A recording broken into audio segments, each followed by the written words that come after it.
WSAZ had crews not only in our region, but also in that path of totality, including our very own meteorologist, Nicholas Snyder. And he joins us now from his hometown of Cleveland with more on what he and others witnessed today. And yeah, it really was quite a spectacle.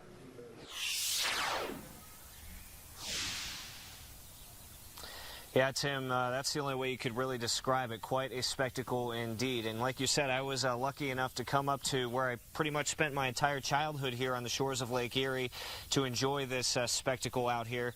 And for some, this was a truly once-in-a-lifetime event that we got to see here.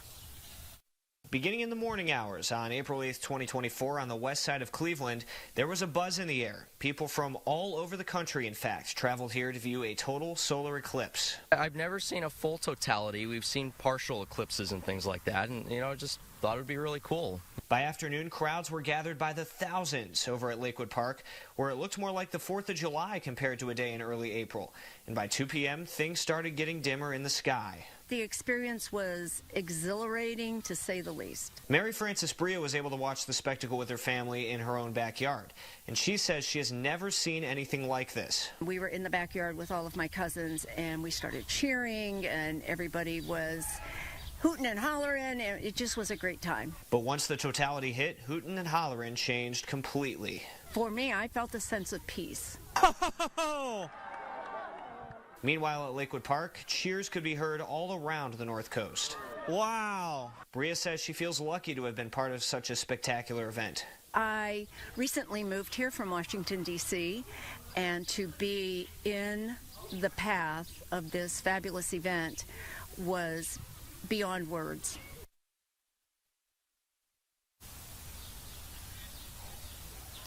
And one of the things I always heard about leading up to the event is how the animals would typically act different when the totality did happen. And Tim and Sarah, I can tell you that once the totality did happen, we did hear the birds kind of stop chirping. But interestingly enough, we had a bunch of dogs all around us. They didn't really seem to really be bothered or really know what was going on when totality happened. So that, I thought, was pretty interesting. Right now, I'm going to send it back to you guys in the studio, and hopefully you can enjoy the rest of the evening. It was a pretty crazy spectacle up here in northern Ohio today. Oh, yeah, what a day. You'll never forget it. Thanks, Nicholas. Now time to go inside and get some lasagna. We also had Rob Johnson and Brandon Butcher in Bloomington, Indiana. And really cool seeing that they had a chance to witness totality today so close to our region.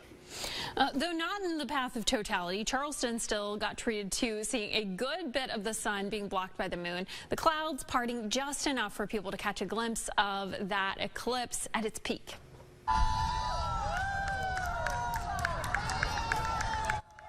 A large crowd gathered outside the Clay Center to watch this solar spectacle.